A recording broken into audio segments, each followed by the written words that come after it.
So the komal ga,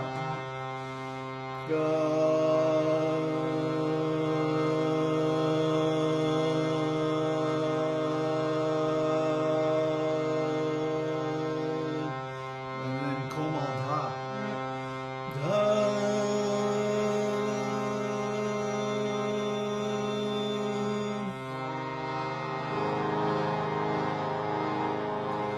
See, the komal dha is exactly a major third down from sa.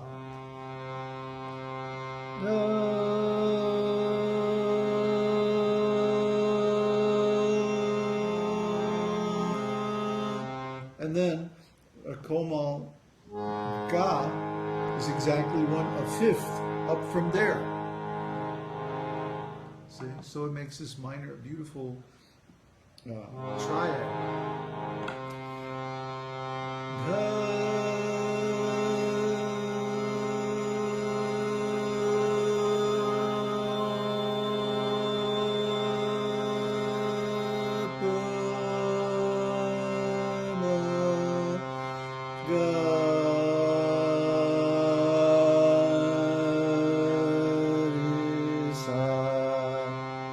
Even dissonant notes like re,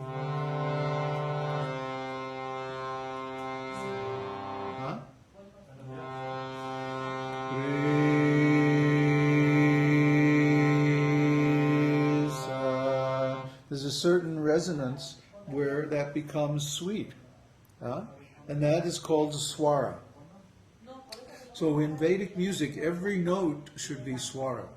Every note should be harmonic, like that. So when we do kirtan, we like to make every note swara. Uddhava, Uddhava, Uddhava. Can you go up the road a little bit? Yeah, we're hearing everything.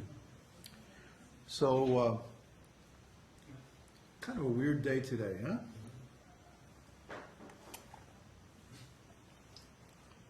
What was that? That we have to go for the receipt for paying the electricity. Oh yeah, it's time to pay the electric bill again. So anyway, swara is the source of rasa. And in our personal relationships, when we have harmony, then we experience rasa, sweet taste. That's what rasa means. Nice sweet taste. And in music, when the harmony is exact, it has to be exact, it has to be precise. And what happens is the two notes, the vibrations of the two notes form a stable pattern in the air. When we feel that, then it's like it's like beauty, harmony. It's the essence, it's the actual definition of beauty. This swara relationship, harmonic relationship. And when there's some disharmony, it simply means that we're out of the swara. We're not feeling rasa. Then there's disharmony. So in life there are so many disharmonies, but if we have the beauty of music, the beauty of devotion to God, the beauty of nice relationships with the other devotees and the spiritual master, then we somehow can tolerate the discords, because we know we can get through it and we can get some real taste out of life. And the ultimate thing is when we have this rasa, this harmonic relationship with God. God is within everyone's heart. And we can approach Him directly, personally. And we can have a relationship with Him based on one of these rasas.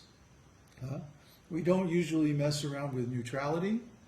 We go for servitorship, friendship, parenthood, and conjugal love. Those are the four main relationships of bhakti.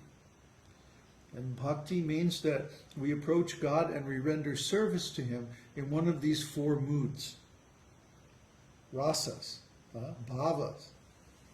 So this is prema, this is divine love. This is pure and eternal. And satisfying to the heart because it's purely harmonic. Now, the other thing I wanted to talk about today, I had planned to talk about today. Let's take this.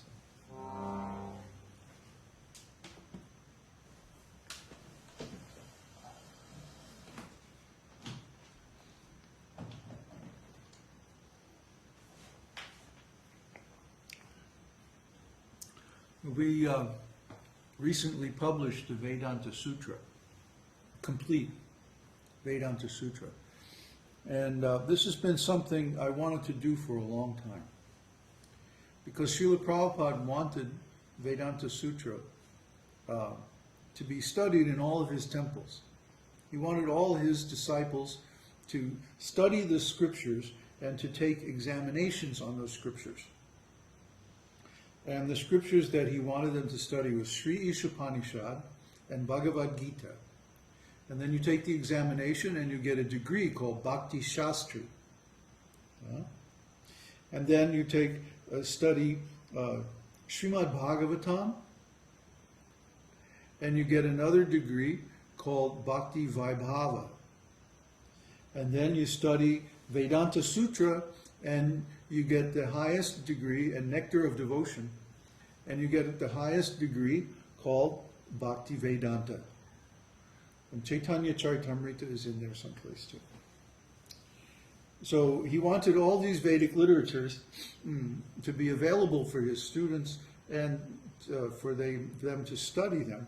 And he said when someone passes the Bhakti Vedanta examination, then they would be authorized to initiate.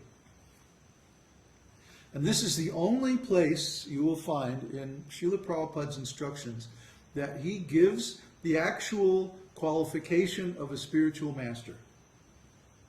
The qualification of a spiritual master is that he must know the Vedanta Sutra. He must be able to discuss and preach on Vedanta Sutra very accurately, with full knowledge of the whole philosophy. So, in other words, to pass on our lineage to the next generation, this study and knowledge of Vedanta Sutra is absolutely necessary. And I spent 4 months over the summer working with different translations, because we don't have, in our lineage, we don't have a complete translation of Vedanta Sutra. We have some partial efforts, but there's no one complete. So I had to take some pieces from different editions and put them all together and harmonize everything. And I also had to give extended quotations from the Upanishads, because we don't have good translations of the Upanishads either. And Vedanta Sutra is all based on Upanishads. And if you don't know Upanishads, you wonder, what the heck are they talking about?